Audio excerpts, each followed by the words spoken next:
Assalamualaikum warahmatullahi wabarakatuh.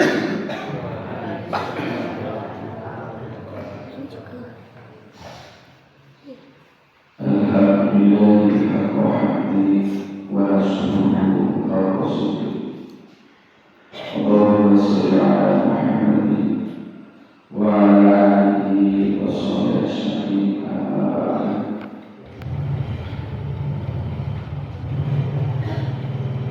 Kita menghormati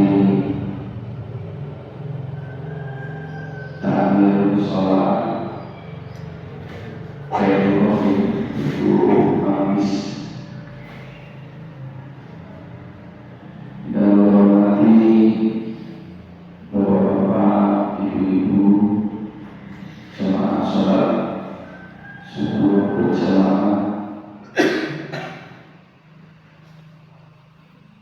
Sebagai awal kita ucapkan syukur kita kepada Allah Subhanahu wa Ta'ala jika sampun paring kula panjenengan sami nikmat mugi kenikmatan,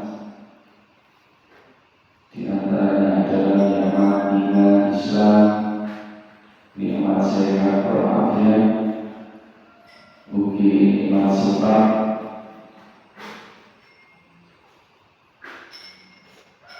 tak kalah nikmat merdeka. Alhamdulillah, di negara kita, di negara tercinta kita,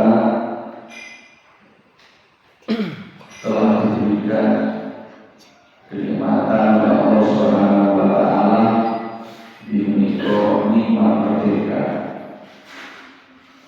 Mungkin Bapak dan Ibu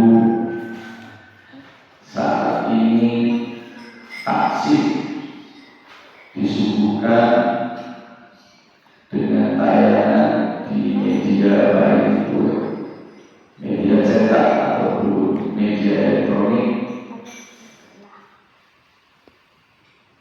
Ada sahabat kita seorang muslim di negara Palestina yang sampai saat ini belum merasakan arti kemerdekaan.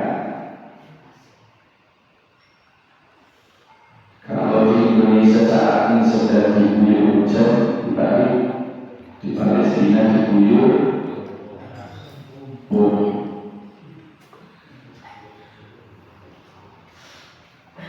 Mudah-mudahan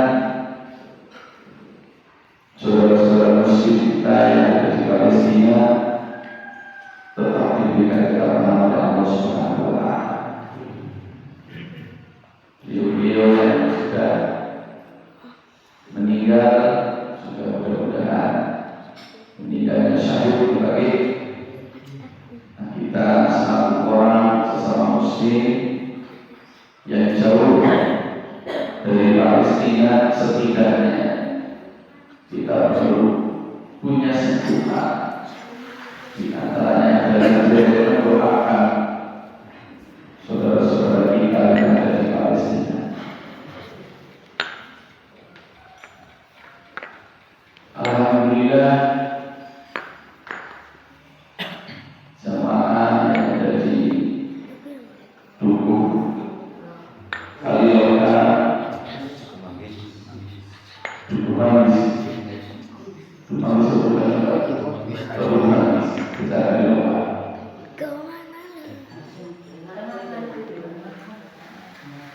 ya alhamdulillah saat ini dari awal saya sampaikan kita secara umum di negara tercinta kita Indonesia ini yang telah merasakan arti kemerdekaan. Mudah-mudahan kita saja bersyukuri siapa yang memberikan kemerdekaan. Yang kedua,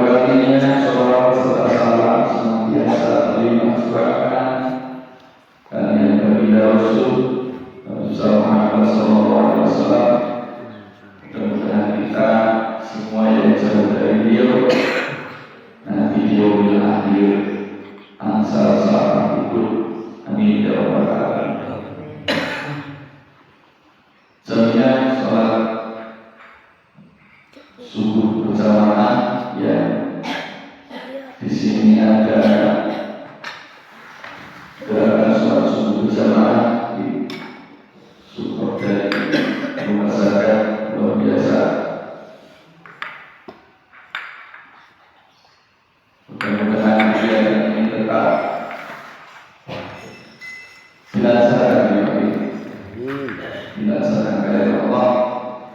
Karena kebetulan saya juga melaksanakan gerakan sholat subuh jamaah juga, karena kebetulan saya juga memperkenalkan diri salah satu dari relawan Rumah Sakit Indonesia yang kebetulan saya ditugaskan atau diamanahi itu untuk di Kecamatan Pabiana dan untuk desa awal saya ada di desa Arek. Alhamdulillah untuk pagi ini saya bisa bersamai pada saat yang ada di sini dalam acara gerakan sholat subuh bersama. Bapak dan Ibu yang dimuliakan oleh Allah Subhanahu wa Ta'ala, dalam kesempatan ini sedikit saya akan mengutip tema terkait dengan kepemimpinan. Tentunya Islam ini sudah sangat cermat sekali kepada menetapkan seorang pemimpin yang menjadi teladan kelompok yang menimbulkan dan membangun kepribadian seorang muslim. Salah seorang pemimpin yang mempunyai kualitas seperti ini diantaranya adalah Nabi Muhammad SAW.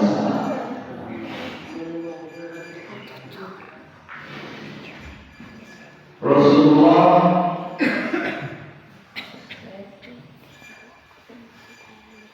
benar-benar menjadi teladan yang sangat luar biasa. Di antaranya beliau memiliki sifat-sifat yang perlunya atau yang tentunya kita perlu ambil contoh daripada sifat yang telah dipraktikkan oleh Rasulullah. Sifat-sifat ini di antaranya adalah yang pertama asyik,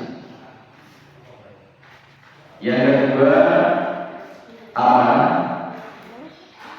yang ketiga tabligh, dan yang keempat fardhu. Empat sifat ini perlu menjadi tolak ukur kita sebagai seorang muslim apabila ingin memilih seorang pemimpin yang tentunya akan memimpin kita semua.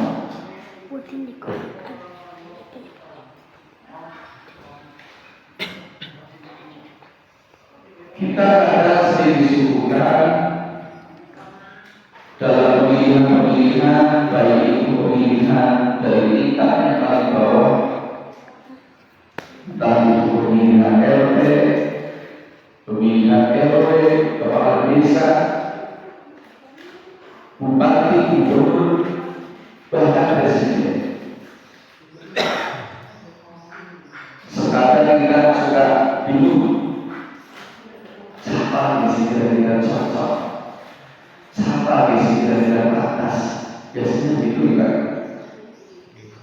pantas kan tidak cocok apa. Tapi setidaknya tak kalah pilihan-pilihan itu membingungkan,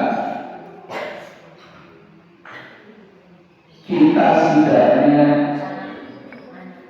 perlu mengambil sifat yang telah ditandai oleh Rasulullah. Di antaranya adalah keempat sifat. Ada syukur,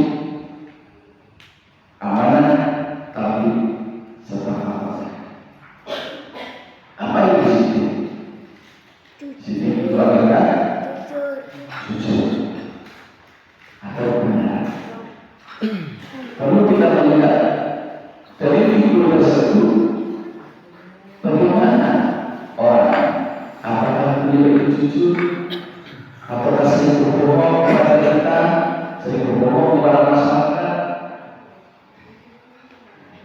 Apabila panjenengan disuruh memilih ketua RT atau kepala desa, mungkin bisa memahami kalau seperti itu seperti apa.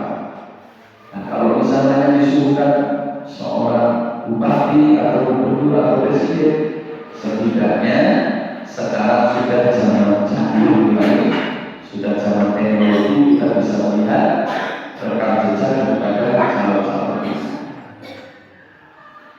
Adapun sifat yang kedua adalah apa? Dapat dipercaya atau tidak orang tersebut. Yang ketiga adalah selalu menyampaikan hal-hal yang benar. Jangan selalu menyampaikan tentang berita-berita bohong. Dan yang keempat adalah faktor. Tentunya seorang calon pemimpin itu harus pintar. Seorang pemimpin harus cerdas. Jangan sampai kita memilih seorang pemimpin hanya karena rasa memaksa berbeda. Pilih seorang kita bukan dari kayak lain, tapi dipilih. Inilah 4 sifat yang perlu menjadi rujukan daripada kita semua perkara kita dihadapkan dengan calon-calon. Al-Kisah ada pada suatu hari. Ini ada seorang dari golongan Islam yang datang menemui Rasulullah. Kata Rasulullah menanyakan kepada orang tersebut. Ditanya oleh Rasulullah, apa yang kamu miliki? Orang tersebut menjawab, saya hanya memiliki 2 pakaian dari Rasulullah. Yang satu yang saya pakai ini, dan yang satu adalah saya tinggal di rumah. Serta ada sebuah alat yang biasa untuk tempat minum saya. Apabila Rasulullah bawa 2 alat itu kembali, nah, akhirnya orang tersebut pulang ke rumah. Lalu dibawalah dia 1 helai pakaian yang dia tinggal di rumah dan 1 alat minum jelas. Lalu sama Rasulullah ditawarkan 2 benda tersebut kepada sahabat. Hai sahabat, siapa yang berkenan membeli 2 benda ini? Lalu ada salah satu di antaranya menjawab, saya berani 1 dirham dari Rasulullah. Biasanya seorang pemimpin itu kan kalau menawarkan apa, tentunya rakyatnya merasa lebih gitu ya Pak ya. Jadi kalau kita menawarkan dagangan sudah baik itu kan terkesannya tidak, orang masih memikir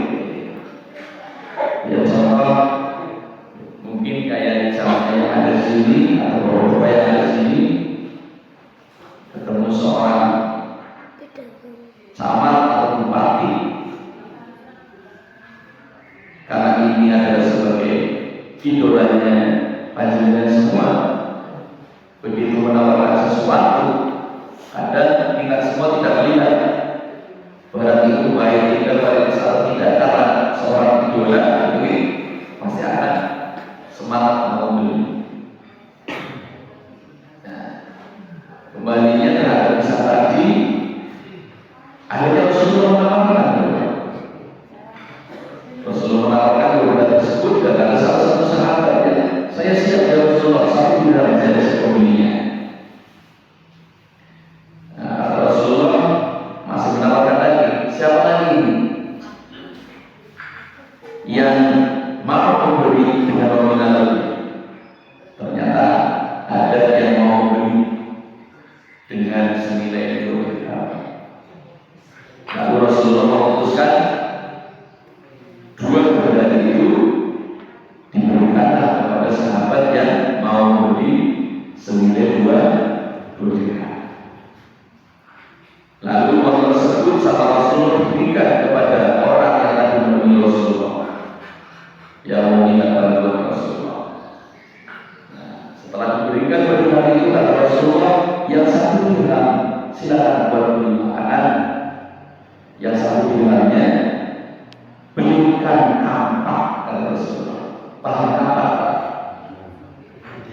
Pendel dan sendiri. Pendel.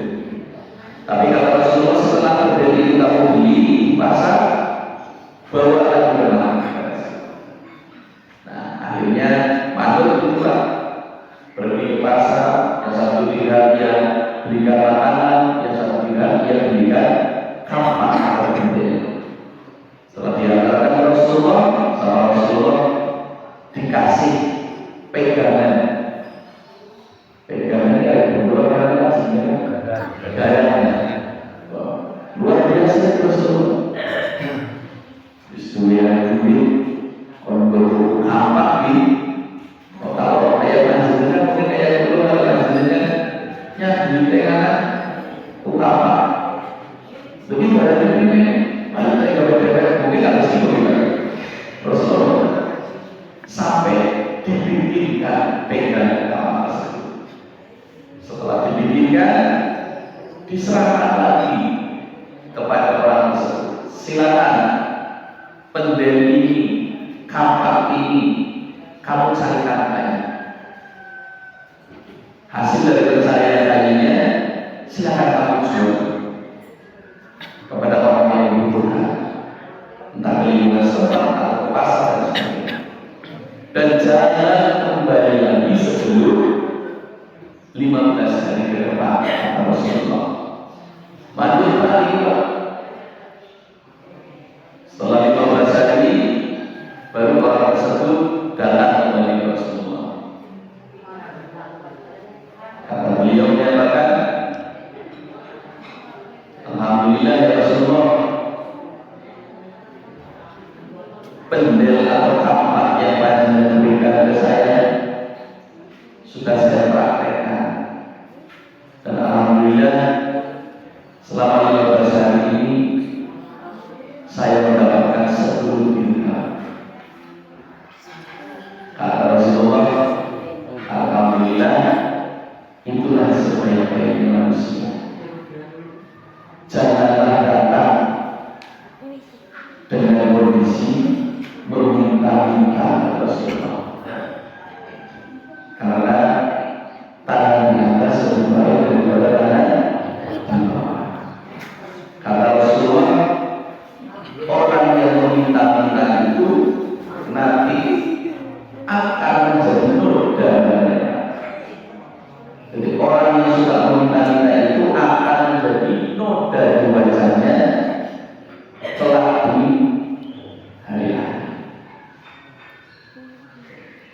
Kata Rasulullah, asal sebutkan jangan menjadi tukang saya engkau dari noda di wajah kita saat di hari akhir.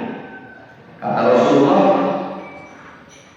sesungguhnya meminta-minta itu tidak sangat pantas, kecuali yang diperbolehkan orang yang berhak meminta-minta itu orang yang sangat fakir. Yang kedua, golongan orang yang memiliki hutangnya sangat hutang yang sangat besar, sehingga seorang bisa ketika seorang bisa hutang yang sangat pelik begitu. Dan yang ketiga adalah orang yang harus membayar dia, yang itu adalah apa? Orang yang punya hukuman, misalnya kayak orang dalam membunuh atau melukai seseorang, maka dia perlu membayar dia atau denda. Nah, ini baru kata Rasulullah, 3 golongan inilah yang punya hak meminta-minta.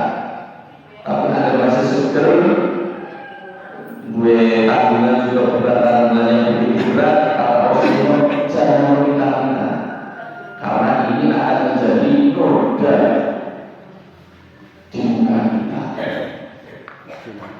Dan ini semua jamaah sholat subuh yang dirahmati Allah adalah keteladanan yang ditunjukkan oleh Rasulullah SAW sebagai seorang pemimpin umat.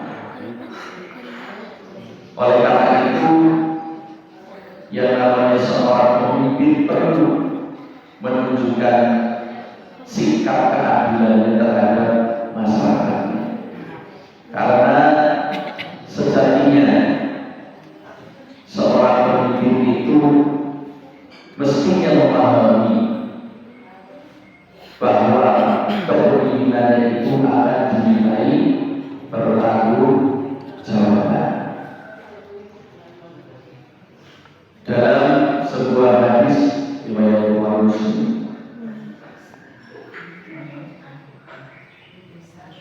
sampaikan bahwa kullu ra'i mas'ulun an ra'iyah, fal amil ladzi 'ala an-nasi ra'i wa huwa mas'ulun anhu, wa rajulun ra'i 'ala ahli baitihi wa huwa mas'ulun anhu, wal mar'atu ra'iyatun 'ala baiti ba'liha wa waladihi wa hiya mas'ulatun anhu, wal 'abdu ra'in 'ala mali syai'ihi wa huwa mas'ulun anhu, ala kullukum ra'in wa kullukum mas'ulun an ra'iyatihi. Dalam hadis ini mengatakan bahwa setiap kalian adalah pemimpin, dan setiap kalian akan ditanya tentang kepemimpinannya. Pemimpin negara atau presiden yang berkuasa atas semua manusia yang ada di wilayahnya akan dimintai pertanggungjawaban tentang rakyat. Seorang suami itu ada pemimpin, tentunya suami juga akan dimintai pertanggungjawaban. Seorang wanita atau istri juga seorang pemimpin, tentunya juga akan dimintai pertanggungjawaban tentang anaknya.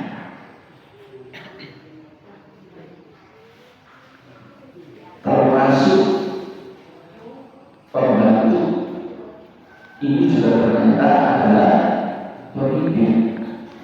Dia akan dimintai pertanggungjawabannya tentang harta benda majikan.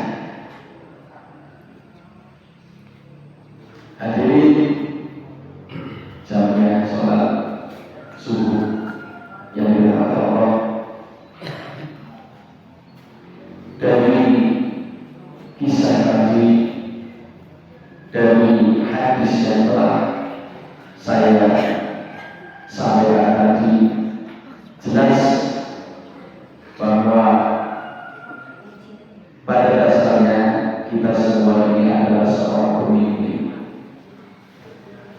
kita saling mengingatkan bahwa kelak nanti kita akan dimintai pertanggungjawaban oleh Allah Subhanahu wa Ta'ala.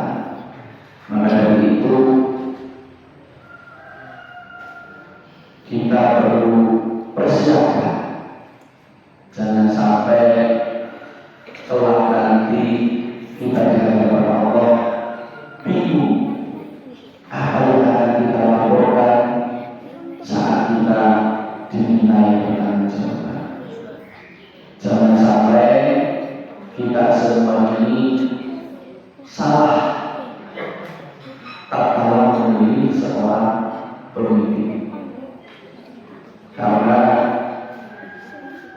nanti saat bisa datang ini adalah sekelompok orang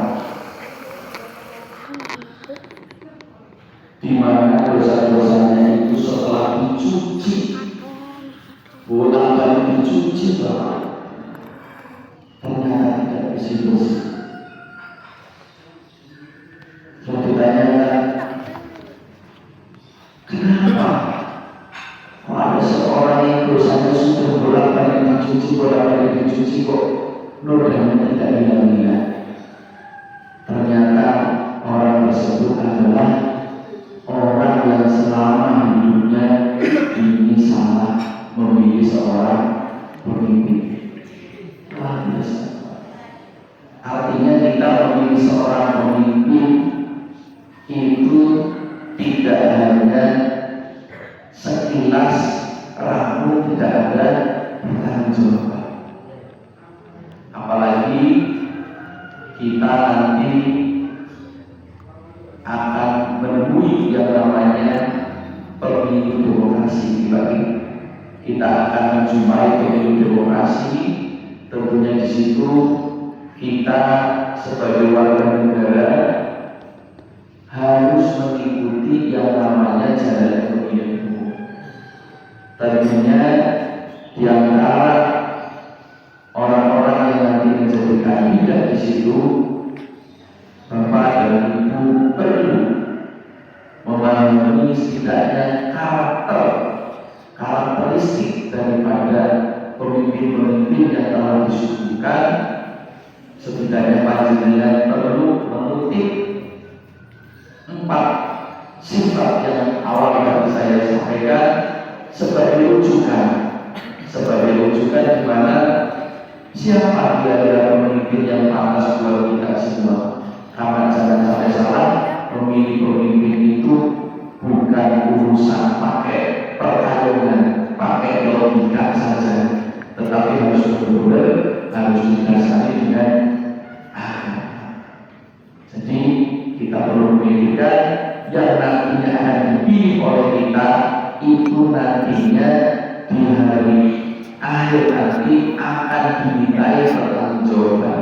Jangan sampai kita tergolong orang yang dosanya dipuncak-puncak, dibersihi tapi tidak bersih hanya lantaran kita salah memilih seorang pemimpin.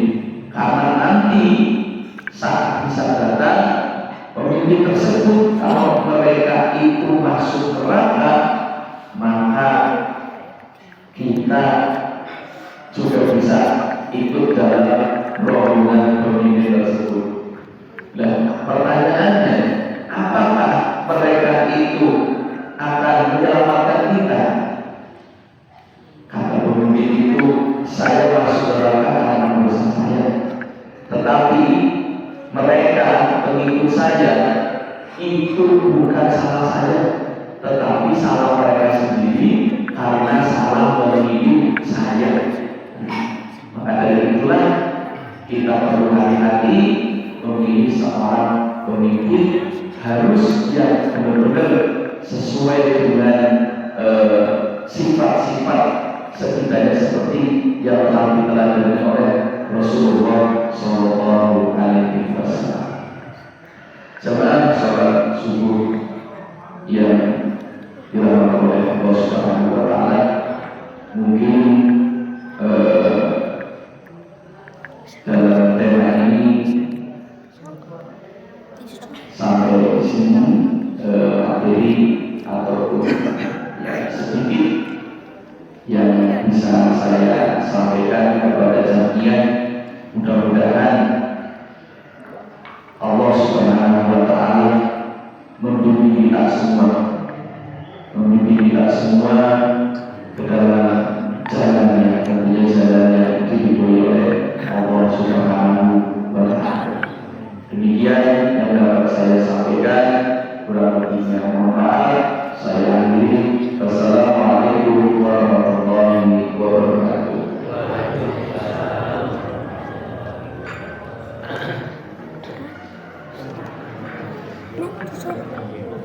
Nah,